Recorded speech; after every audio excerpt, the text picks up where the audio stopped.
Boa noite a todos. Hoje é 10 de maio de 2021. Essa é a página do Centro Espírita Pioneiro da Luz da cidade de Piratuba, Santa Catarina.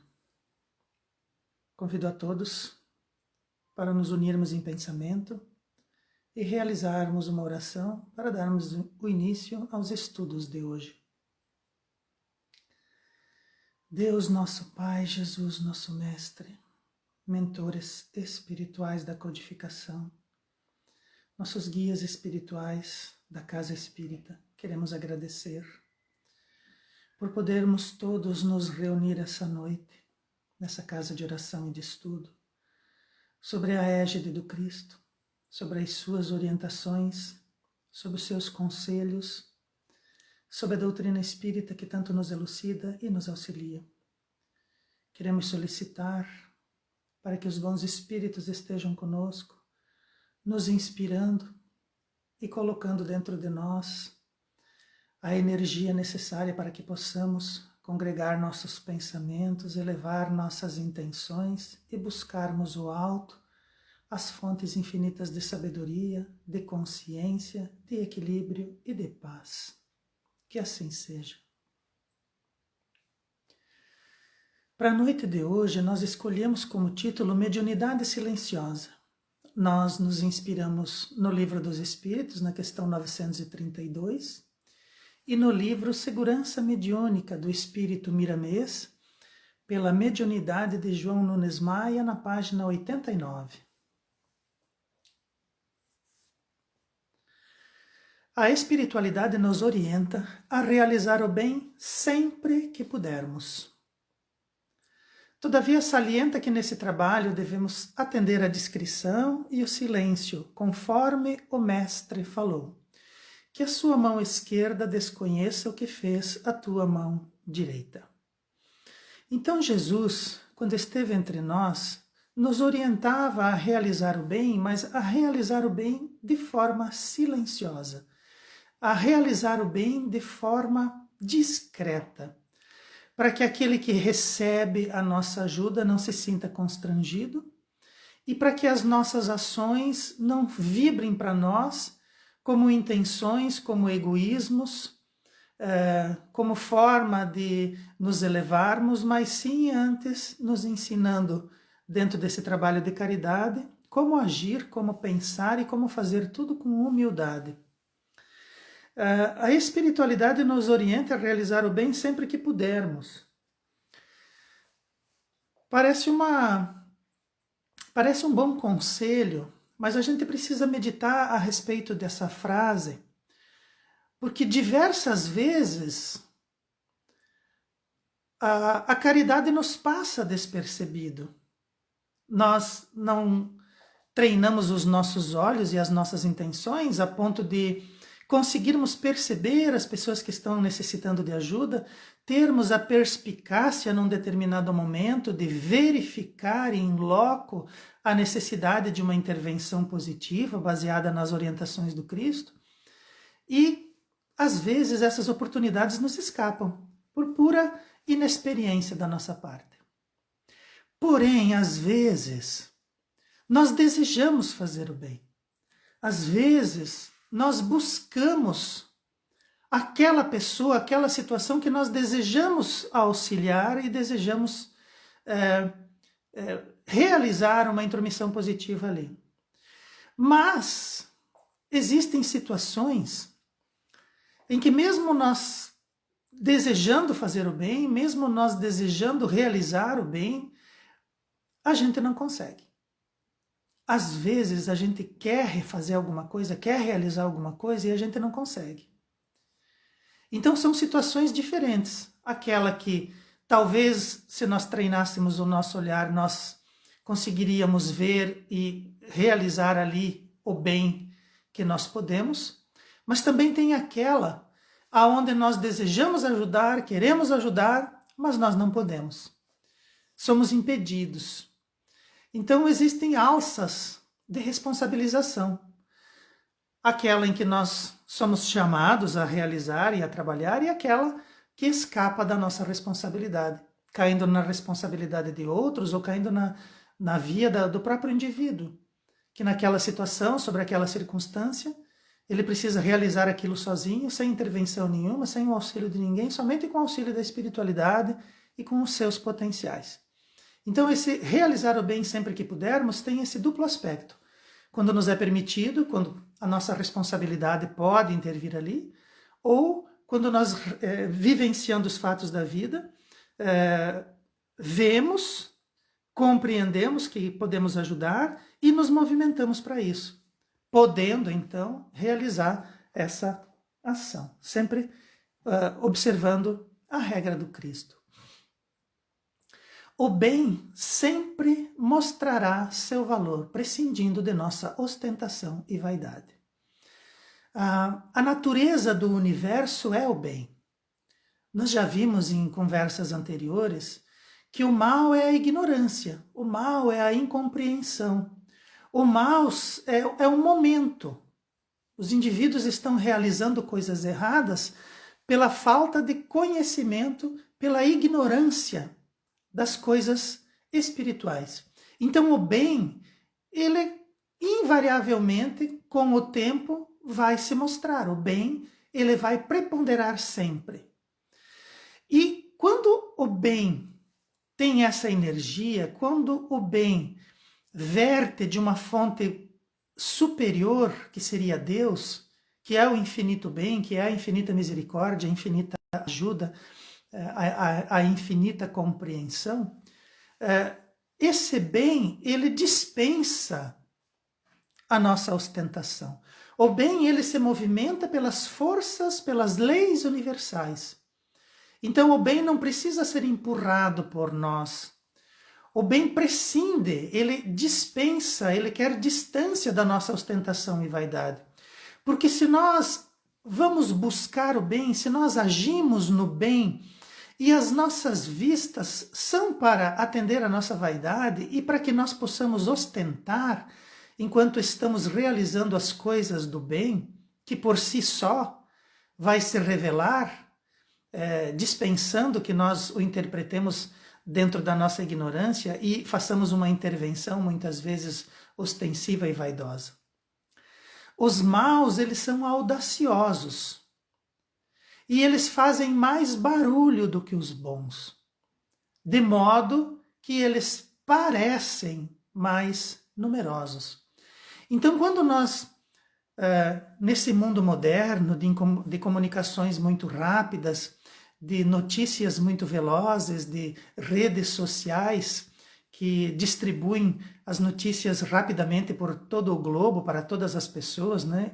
É impossível um indivíduo hoje que esteja em redes sociais não ser atingido por qualquer evento, por qualquer notícia que aconteça e que esteja circulando nas redes sociais.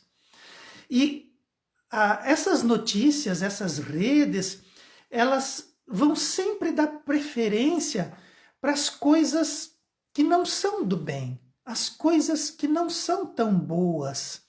Então nós vamos ver os crimes, nós vamos ver os desmandos, nós vamos perceber que as pessoas estão buscando dar voz às suas ânsias.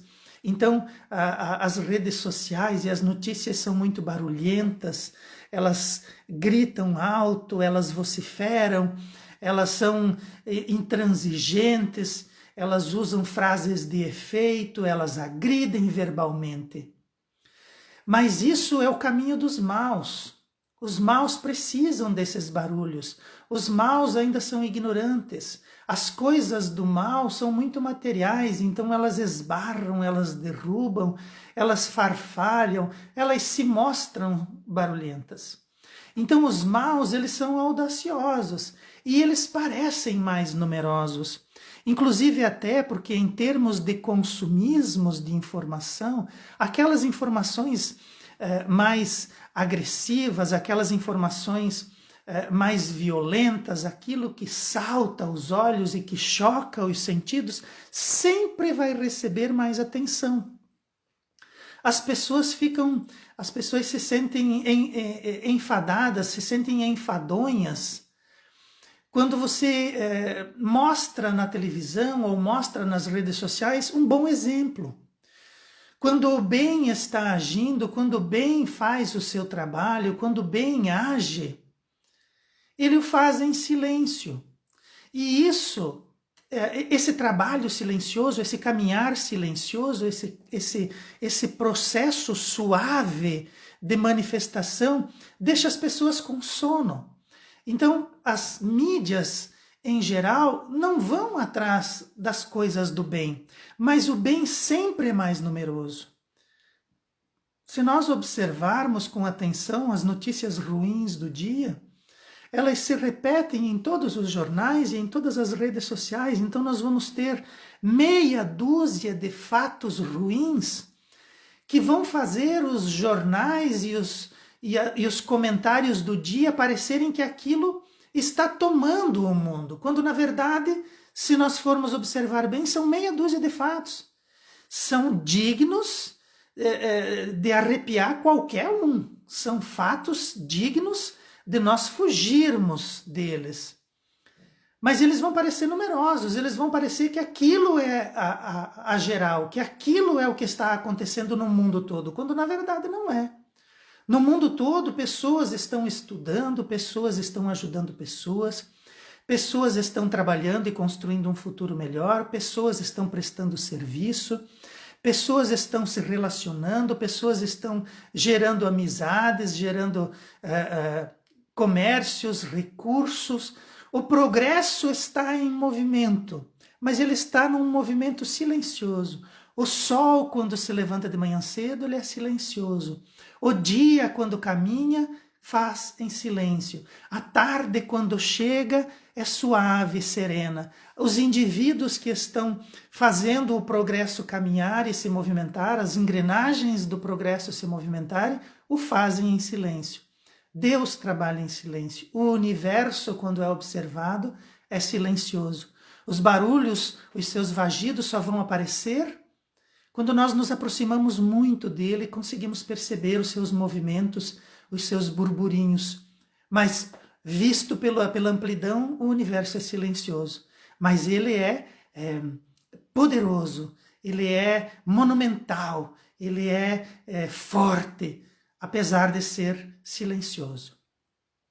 O bem, sendo tímido, se sobressai pouco, mas o bem preponderará quando for necessário e quando ele for chamado a socorrer aqueles que fazem barulho, os maus, né? Então o bem, ele é tímido, o bem é silencioso, ele se sobressai pouco. Às vezes a gente se surpreende num ato comum da vida, de repente encontrar uma coisa muito boa sendo construída, sendo zelada, sendo velada, cuidada, e a gente percebe que de repente o bem está ali e está fazendo uma coisa grandiosa e maravilhosa e está fazendo em silêncio.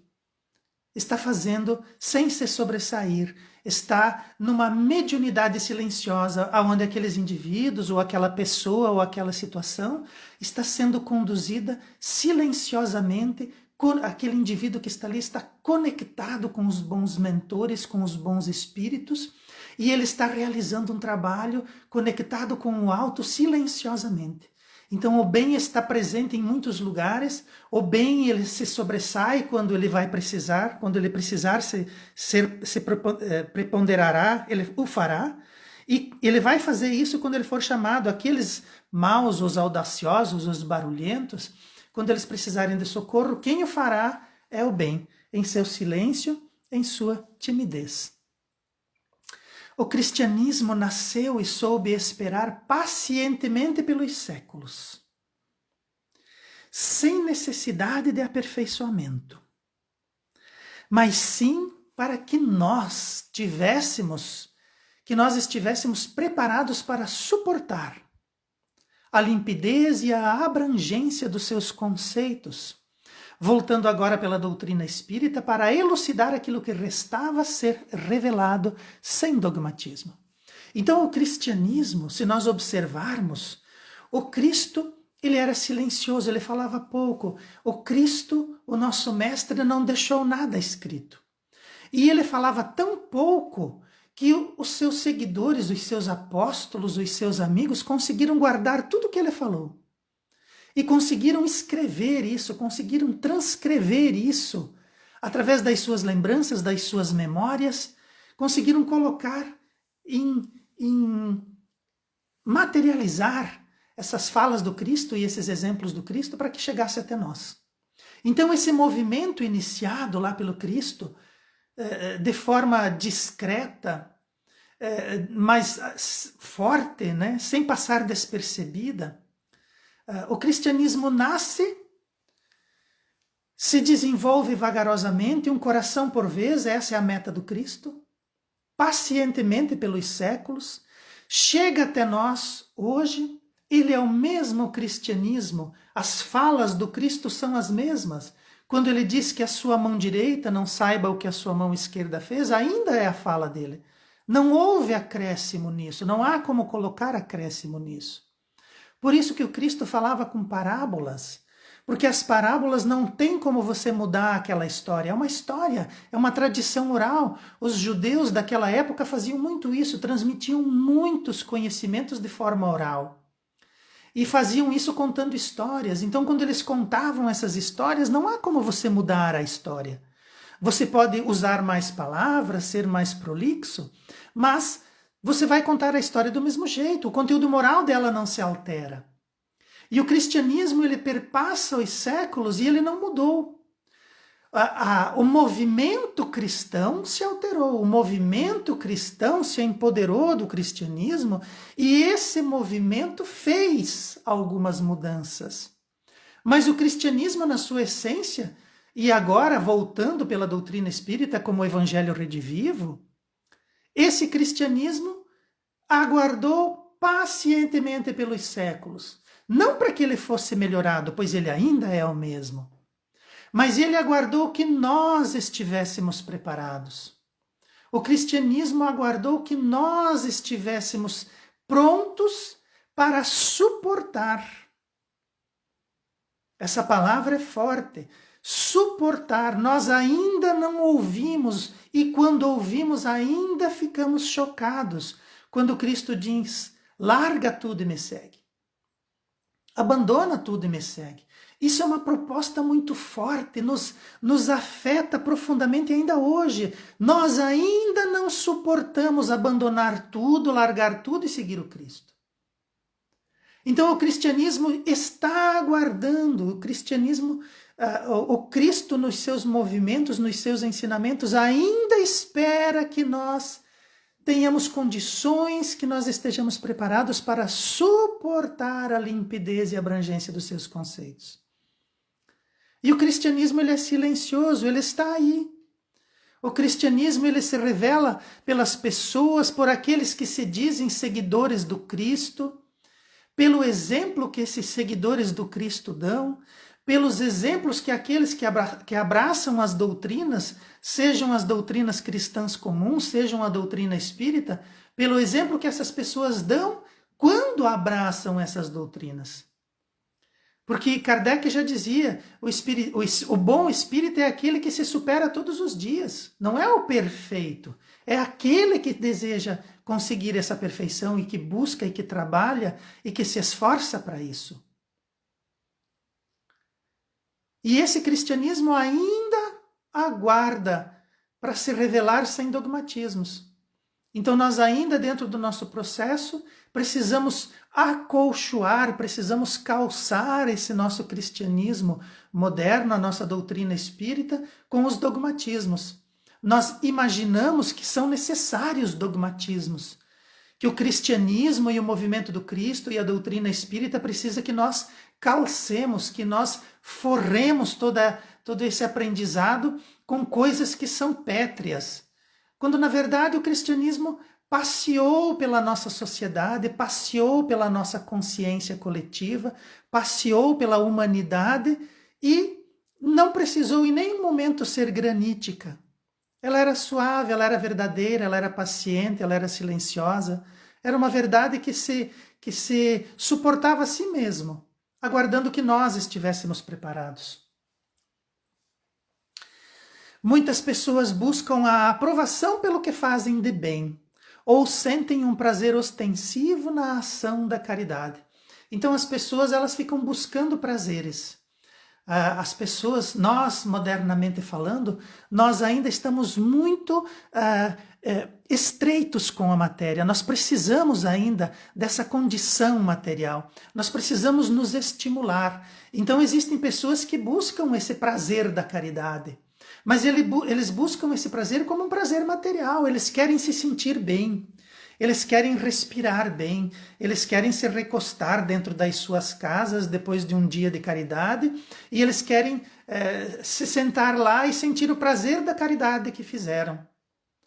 Ou, pior, querem sentir esse prazer, mas precisam ostentá-lo. Então a gente vê as pessoas dando as coisas e filmando, para depois postarem nas redes sociais. As pessoas realizando alguma ação e fotografando, fazendo uma selfie, mostrando a caridade que eles fazem ao fundo e eles em primeiro plano, colocando isso nas redes sociais, né? Sentindo o prazer ostensivo e sentindo o prazer que a caridade proporciona, mas não o prazer espiritual do dever cumprido diante da espiritualidade maior, mas sim o prazer material, de você ir até lá e perceber que você tem coisas, nós temos coisas, nós temos dinheiro, nós temos o tempo de fazer a caridade, aquela caridade não nos pesa, mas aquele indivíduo que está lá precisa da minha caridade. Esses dias de coronavírus, nós vimos muitas pessoas realizando essa caridade de prazer e essa caridade ostensiva, né? Os indivíduos que passam pela dificuldade, além de sofrerem com o vírus e com as dificuldades, ainda precisam sofrer a ostensividade e o prazer dos indivíduos hedonistas que buscam mais uma fonte de satisfação. Todavia, é necessário evitar essa exibição, pois se perde a afinidade com a verdadeira educação dos sentimentos em reações inferiores de condicionamentos do passado. Então essa exibição da caridade, precisamos falar sobre isso, precisamos alertar, precisamos nos alertar sobre isso. Evitar essa exibição da dificuldade alheia, evitar essa exibição do nosso prazer ostensivo, porque aí nós estaríamos perdendo a nossa afinidade com a verdadeira educação dos sentimentos. Então, se nós vamos fazer essa caridade, e se nós vamos fazê-la mediunicamente, silenciosamente, nos conectando com o alto, né, afinizando com a verdadeira educação dos nossos sentimentos, sentindo o que significa a verdadeira educação dos sentimentos. Nós sentimos que por algum motivo, por alguma circunstância, nós não somos privilegiados. Por alguma circunstância, naquele momento, nós temos aquilo que aquele indivíduo que está em processo de caridade precisa. Na verdade, aquilo que nós estamos doando não é nosso. A espiritualidade encaminhou, a espiritualidade conduziu para que chegasse até nós, de modo a educar os nossos sentimentos para que nós nos coloquemos no lugar daquele que está necessitado, para que nós sintamos a dificuldade daquele indivíduo e para que nós façamos dentro de nós o verdadeiro processo de educação, de afinidade, de mediunidade silenciosa com a realidade espiritual e levemos para aquele indivíduo aquilo que a espiritualidade conduziu até as nossas mãos. A espiritualidade poderia muito bem levar até lá, mas ela prescinde de nós nessa condição, porque eles querem auxiliar alguém e no processo querem nos educar. Querem educar os nossos sentimentos. Querem que nós façamos um movimento do bem, um movimento de caridade. E que nós nos afinizemos com essa educação, com esse sentimento, com esse movimento. E não que nós usemos isso para nos exibir e para nos ostentar. Porque se nós o fizermos, nós estamos reagindo de forma inferior. Lá no nosso passado, quando nós estávamos ainda nos nossos primitivismos, nos nossos egoísmos, nós já fizemos isso.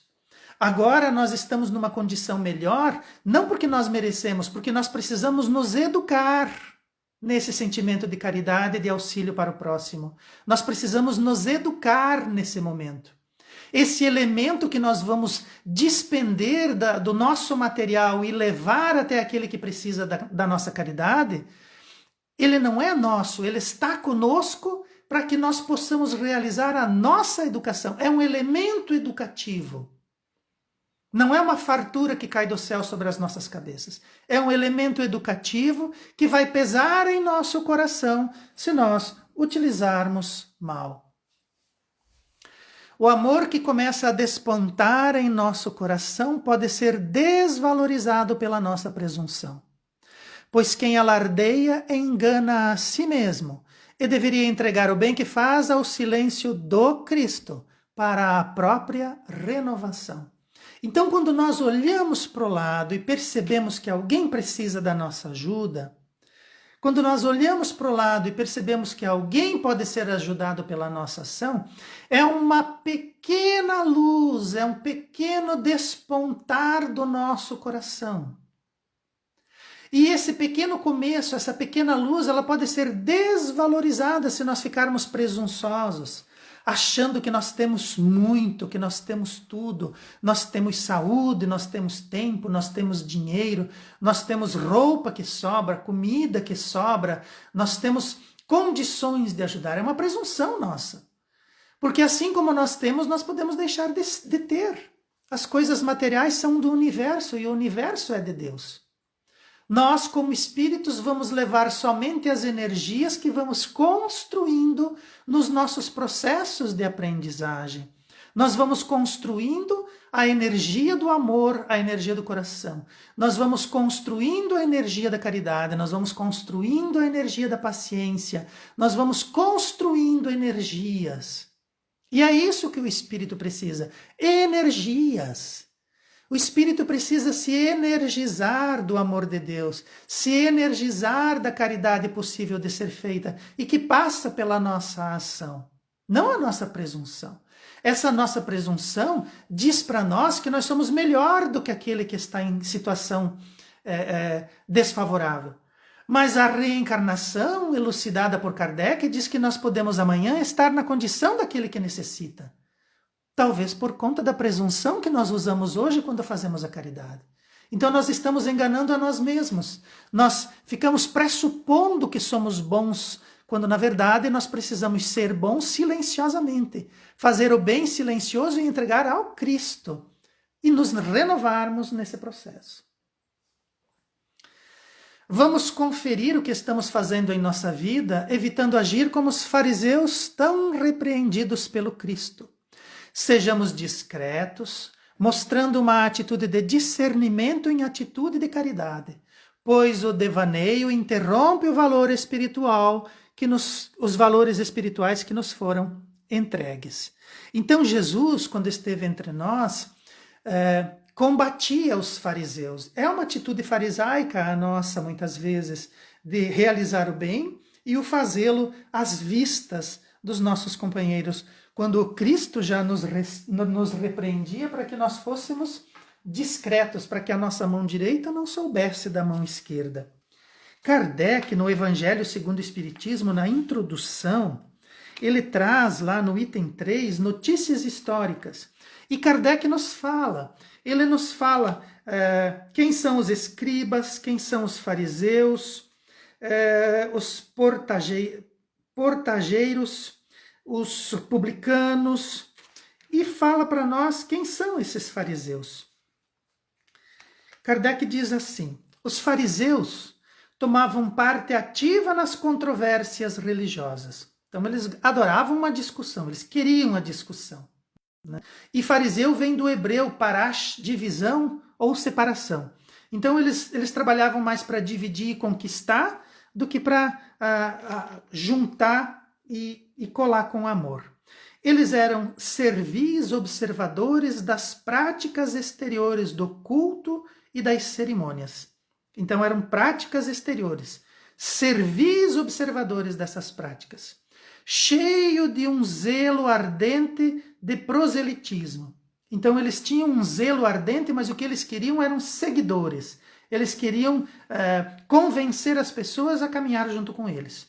Inimigos dos inovadores, afetavam grande severidade de princípio, mas, sob as aparências de meticulosa devoção, ocultavam costumes dissolutos, muito orgulho e, acima de tudo, excessiva ânsia de dominação.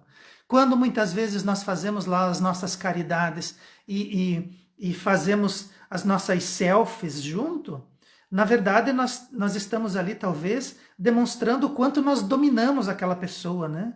Nós temos a capacidade de auxiliá-lo, de levar o bem para ele, mas da mesma forma nós dominamos, né? Nós somos orgulhosos e dominamos aquela criatura que precisa da nossa caridade, né?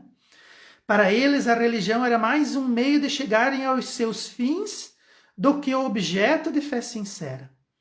Da virtude só guardavam a ostentação e as exterioridades, embora exercessem com isso grande influência sobre o povo, a cujos olhos passavam por santas criaturas. Essa a razão porque eram muito poderosos em Jerusalém. Acreditavam, ou pelo menos fingiam acreditar, na providência divina, na imortalidade da alma, na eternidade das penas e na ressurreição dos mortos. Jesus, que prezava sobretudo a simplicidade e as qualidades do coração, que na lei preferia o espírito que vivifica a letra que mata, se aplicou durante toda a sua missão a lhes desmascarar a hipocrisia, transformando-os, em consequência disso, em seus inimigos obstinados. É por isso que os fariseus se ligaram aos príncipes dos sacerdotes para amotinar o povo contra Jesus e para eliminá-lo. Então, muitas vezes nós agimos de forma farisaica. Ali falava em orgulho, falava em soberba, falava em práticas exteriores de culto, falava em dominação, falava em religião para chegar a fins. Então, muito do que Jesus combatia e muito do que Kardec nos traz como notícia histórica a respeito dos indivíduos que faziam a fé externa e que faziam a caridade para ser mostrada e vista pelos outros, se achega até nós. Cabe para nós, enquanto criaturas modernas, mas ainda agindo como criaturas de mais de 2000 anos, adoradores externos de uma religiosidade morta. O exagero é incompatível com o bom senso e acaba estragando qualquer trabalho que deve ser pautado com nobreza e firmeza de caráter. E a sensatez sempre recomenda o equilíbrio do caminho do meio, onde mora a vigilância e existe a harmonia. Então, quando nós realizamos aí o nosso trabalho, a nossa caridade, o nosso auxílio, quando nós militamos nas ordens do bem, qualquer exagero ele é sempre incompatível. Qualquer exagero demonstra para nós desequilíbrio. Quando nós beiramos o exagero, já é um alerta para que paremos e fazemos uma reavaliação da nossa trajetória, do nosso caminho. Porque o exagero sempre demonstra para nós desequilíbrio. Estamos tendendo para alguma coisa de forma exagerada. E esse exagero acaba estragando qualquer trabalho. E o trabalho deve ser pautado na nobreza e na firmeza de caráter. Então, quando nós exageramos, nós vamos perder a nobreza, nós vamos perder a firmeza de caráter, nós vamos perder a sensatez. E vamos entrar na desarmonia e vamos demonstrar o nosso desequilíbrio. Querer mostrar aquilo que fazemos pelo outro é prova fiel de que somos imaturos e estamos desacostumados ao auxílio e à caridade. Pois a verdadeira maturidade evidencia que a vivência no bem é dever de toda criatura, e por ordem divina todo dever deve ser cumprido. Então, se nós olhamos a caridade e nos pautamos em nos mostrar, em nos ostentar, nós estamos demonstrando que somos imaturos. e que, na verdade, a nossa caridade, né, estamos desacostumados a essa caridade, a esse auxílio. Nós estamos fazendo aquilo ali por mera ostentação. Né?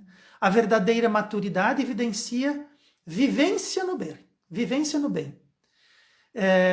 E o dever. Então, o que caracteriza para nós é o dever. O dever de auxiliar. O dever de não oprimir.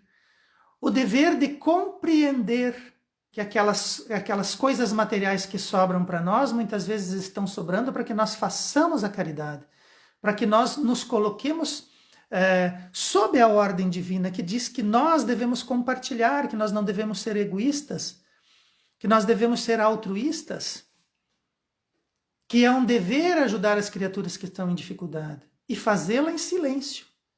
Então essa é a maturidade. Quando nós nos entregamos para o dever, cumprindo aquilo que é uma ordem divina. Onde existe amor em ação, desnecessárias são as palavras, enunciando bem que ali se expressa. Onde existe o amor em ação.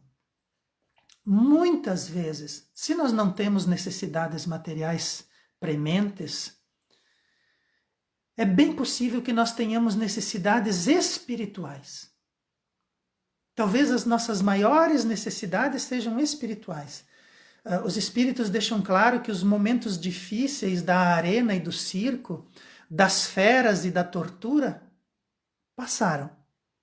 Mas que agora nós precisamos nos preocupar com provas muito maiores e muito mais profundas, que são as provas do coração.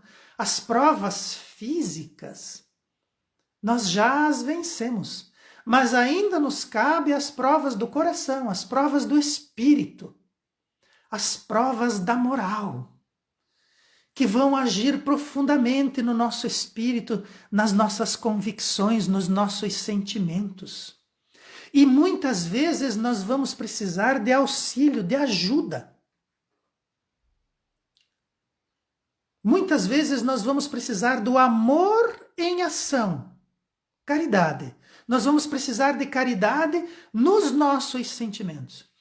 Quando nós precisarmos de caridade silenciosa, muitas vezes nós a fazemos chegando em casa, fechando a nossa porta, jogando as coisas em cima da mesa, a gente se joga no sofá, estica as pernas, suspira profundamente, eleva o pensamento até Deus, e muitas vezes nós desejaríamos estar fazendo uma oração, mas nós não conseguimos. Não conseguimos expressar em palavras a caridade que estamos necessitados, o amor em ação que estamos necessitados naquela hora. Não conseguimos expressar em palavras. Mas ali nós vamos receber um auxílio silencioso, um auxílio espiritual, amoroso, completamente silencioso. Nós vamos estar em silêncio e vamos ser consolados em silêncio por alguém que não vai se enunciar, por alguém que vai chegar até nós e vai tocar a nossa fronte e vai dizer: calma, tudo vai dar certo, está sendo providenciado, tenha paciência. Esse espírito, esse mentor vai vir até nós e ele não vai dizer: eu sou fulano de tal, eu sou enviado do Cristo, eu vim por ordem do... Não, ele vai vir silencioso, não vai dizer nem quem é. E naquela hora que nós não conseguimos dizer coisa nenhuma, que nós não conseguimos falar e expressar coisa nenhuma, nós não vamos ser consolados por palavras, nós vamos ser consolados em silêncio por emoções, por sentimentos. É o nosso sentimento que precisa de uma caridade, e é um sentimento que vai chegar até nós. São as nossas emoções que precisam de lenitivo, e é através de um lenitivo emocional que nós vamos ser atendidos. Nem palavras vão chegar até nós. Então, a hora que nós precisamos do apoio espiritual, ele vem silencioso. É a hora que nós precisamos do auxílio silencioso. Talvez aquele irmão necessitado que precisa do nosso auxílio também deseja. Ele não está pedindo muitas vezes. Ele está silenciosamente se mostrando em dificuldade. Talvez ele desejasse ser atendido em silêncio.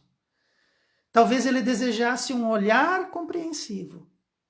um sentimento compreensivo e silencioso, uma coisa suave que o envolvesse, que o auxiliasse, que o ajudasse a superar aquele momento e sentir que ele não está sozinho, não está abandonado. Talvez fosse isso que ele desejasse. E o Cristo também disse: faze ao outro aquilo que você deseja seja feito para você. Então vamos militar no bem, mas vamos olhar o Cristo, o bem do Cristo. Vamos militar para as coisas boas, mas vamos olhar aquele que foi bom enquanto esteve aqui. Esse é o nosso exemplo. Aos espíritas, a responsabilidade sobre essa máxima deve ser maior, pois o outro é nosso irmão de jornada. Está conosco. Aquele que está passando dificuldade é nosso irmão de caminhada. E o Mestre espera que nós sejamos o socorro que ele precisa. Então, nós que somos espíritas precisamos compreender essa condição e fugir de qualquer coisa que seja contrário a isso. O Mestre espera que nós socorramos aquele que precisa porque ele é nosso irmão. E ele está em jornada conosco. E o Mestre já nos educou como é que devemos agir. O Mestre mostrou como devemos agir. Ele disse: eu sou o caminho, a verdade e a vida. Façam como eu faço. Olhem o que eu fiz. É isso que ele está dizendo. E o nosso irmão é irmão de jornada e precisa do nosso socorro. Façamos o bem que necessitem, sem motivação de orgulho e soberba. Ilusões que atrofiam as primeiras expressões de amor em nós. Fazer o bem que as pessoas estão necessitando e a nossa motivação não deve ser de orgulho e soberba. Orgulho e soberba são ilusões. Aquilo que nos sobra não é porque nós somos melhores do que os outros, é porque nós precisamos fazer a caridade, nós precisamos fazer a nossa parte que nos cabe na obra divina. E aquilo vem através de nós para ser entregue, para ser conduzido, para ser colocado nas mãos de quem precisa. Diferente desse pensamento é uma ilusão. Estamos nos atrofiando as nossas expressões de amor com ilusões. Esperar reconhecimento e gratidão faz o bem praticado entrar na área do comércio, onde as trocas são indispensáveis. Então, se nós esperamos uma troca, se nós esperamos um reconhecimento, se nós esperamos um comércio nas coisas do bem, nós estamos militando em engano e ilusão. E o Evangelho do Cristo, a vida do Cristo, o exemplo do Cristo é uma luz que brilha para a eternidade, de modo que possamos avaliar corretamente nossas ações pelas suas luzes. As nossas ações, como nós agimos, como estamos fazendo, precisa ser iluminado, precisa de uma luz. Nós precisamos ver os nossos atos através de um prisma iluminado. E esse prisma é o Evangelho, é ele que brilha. Nós precisamos fazer a caridade pelo Evangelho do Cristo, pelo exemplo do Cristo. Nós precisamos fazer o bem que o Cristo faria. Nós precisamos auxiliar da forma que o Cristo auxiliava. Ele é o nosso exemplo. O Evangelho dele, a vida dele, é a luz que vai brilhar sobre as nossas ações. E nós precisamos analisar as nossas ações pelas luzes do Evangelho. Cuidemos de escolher corretamente as sementes que lançamos, pois a colheita é de acordo com o plantio, efetuado dentro da consciência. Então, quando nós estamos fazendo os nossos trabalhos, quando estamos militando no bem, nós estamos lançando sementes. E essas sementes, elas vão produzir, como diz a parábola, 1 para 10, 1 para 50, 1 para 100. Essas sementes, se nós plantarmos mal e ela tiver uma boa colheita, nós vamos colher 1 para 100. E se nós estivermos fazendo o bem corretamente sobre as luzes do Evangelho do Cristo, talvez também produza 1 para 100. Mas, invariavelmente, se nós plantamos, vamos ter que colher uma hora dessa.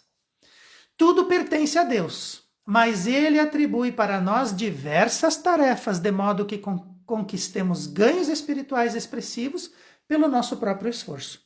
Então, aquilo que existe pertence a Deus. Aquilo que nos sobra pertence a Deus. Talvez Deus está fazendo sobrar para nós, para que nós cumpramos a nossa tarefa e ganhemos com isso dividendos espirituais, para que nós expressemos o nosso próprio esforço. Nós nos esforçamos, nós tentamos compreender essa caridade e esse ganho através das luzes do Evangelho do Cristo e fazemos um esforço de aprendizado para nos melhorarmos. Se não conseguimos sempre, mas esse precisa ser o nosso objetivo, porque é dessa maneira que seremos avaliados. Assim poderemos modificar muitas paisagens doloridas do passado, alterando nosso destino futuro. Então esses equívocos nós já o fizemos no passado. É bem possível que quando fôssemos fariseus lá no tempo do Cristo, que nós rezávamos nos cantos em voz alta, nas sinagogas, nas esquinas, para que pudéssemos ser vistos, né? Essa paisagem dolorida do passado, ela pode ser modificada se nós a compreendermos hoje, estudarmos o passado, compreendermos o passado e buscarmos um aperfeiçoamento, buscarmos novas luzes, que o Cristo veio para isso. Ele veio para ser o nosso modelo e guia. Modelo é o que se copia, guia é o que se segue. Precisamos fazê-lo dessa forma. E assim fazendo, nós vamos modificar o nosso passado. Hoje nós temos dificuldades, porque no passado nós plantamos dificuldades. Se nós plantarmos lenitivo agora, talvez no futuro, o futuro nos pese menos. Nosso futuro será repleto das coisas que fizermos no presente, assim como o presente está construído sobre as bases do nosso passado. O presente que temos hoje usa o nosso passado como base. E o nosso futuro vai usar o nosso presente como base. Os valores colocados em nossas mãos serão pedidos em conta. E o tempo, sem bom proveito, é tesouro, abandonado à própria sorte.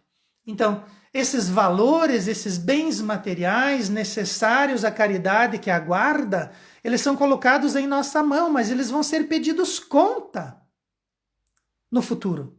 Então, se nós temos hoje a condição de auxiliar e nós não o fazemos, nós vamos ser pedidos conta do que temos e que podíamos auxiliar e não o fizemos.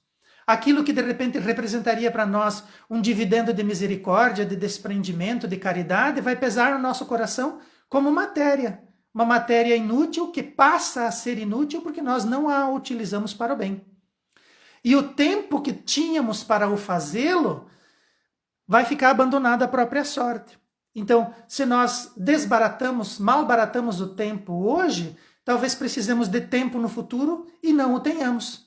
Sejamos atropelados pelas coisas e nos vejamos assoberbados, soterrados pela pressa e pela falta de tempo.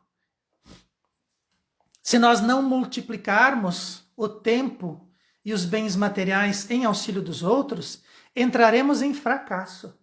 Cairemos em fracasso. Vivenciamos uma vida boa, tínhamos tempo, tínhamos saúde, tínhamos compreensão, tínhamos condições materiais e não fizemos. Fracasso total.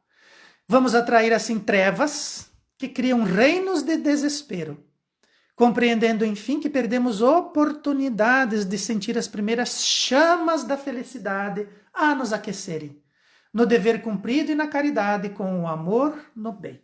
Então, nós temos agora condições de nos incendiarmos de amor, de nos incendiarmos de felicidade, de nos aquecermos com as chamas do bem, as chamas da caridade, com os ensinos do Cristo. Nós estamos num momento, estamos recebendo a orientação e temos a condição material de fazê-lo. Quando olharmos esses dias pelas lentes do futuro, nós vamos ver que cumprimos o nosso dever. E aquela caridade que nós fizemos com amor no bem do Cristo. Nós multiplicamos as coisas boas, nós multiplicamos as coisas materiais, nós multiplicamos o tempo, nós socorremos, nós auxiliamos. Nós vamos fugir dos reinos de desespero. E nós vamos compreender que aquilo que tínhamos eram oportunidades. Hoje nós estamos tendo oportunidade de realizarmos uma mediunidade silenciosa com o Cristo e com os seus espíritos e nos filiarmos às fileiras do bem e militarmos nas coisas do bem, realizando as coisas do bem, sentindo as chamas da felicidade nos aquecerem e aproveitando as oportunidades de trabalhar e descansar depois em cima do dever cumprido, sobre uma caridade que se expressa em amor pelo bem. Era sobre isso que eu gostaria de falar hoje. A caridade, Kardec já nos alerta, né? É necessário que nós façamos caridade, que nós compreendamos a caridade.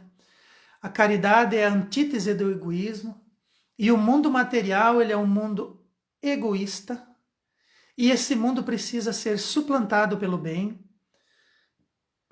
O bem precisa se transformar em audacioso também, realizar mais, realizá-lo prontamente. Nós precisamos exercitar o nosso olhar para auxiliar quando as pessoas precisam, durante o tempo que elas precisam, até o momento de emancipá-las, até o momento de conseguir para elas uma liberdade material, para que ela consiga, tendo a liberdade material, alcançar a evolução espiritual, que muitas vezes fica comprometida quando nós precisamos de coisas materiais urgentes, quando nós temos responsabilidades e essas responsabilidades nos assopram, nos empurram e não conseguimos realizar o bem da ordem espiritual porque as coisas materiais nos faltam. Quando nós auxiliamos e auxiliamos bem, nós estamos promovendo o progresso dos espíritos, estamos nos matriculando nas verdades do Cristo e somos, sim, bons trabalhadores na sua vinha. Precisamos meditar, precisamos compreender essa lição da caridade, do bem, do silêncio e do aprendizado nas coisas da espiritualidade. A doutrina espírita nos auxilia e nos proporciona nesse aspecto. Gostaria de encerrar com uma oração. Jesus, nosso Mestre, que nos ensina pelo exemplo, caminha à frente, iluminando os nossos passos, queremos agradecer. Queremos também pedir desculpas quando queremos realizar o bem que você ensina, mas ainda realizamos o mal que está dentro de nós, pela nossa ignorância e pela nossa inobservância. Tenha paciência conosco, Mestre, manda os teus prepostos nos auxiliar nessas escolhas e que possamos cada vez mais nos aproximar do bem correto, da realidade espiritual que nos aguarda e do teu exemplo que sempre está ali a nos marejar o caminho e nos inspirar as decisões íntimas e espirituais. Que os nossos mentores estejam sempre conosco, que Jesus seja o nosso horizonte e que sua luz ilumine aonde os nossos pés tocarão. Que assim seja. Uma boa noite a todos e muito obrigado.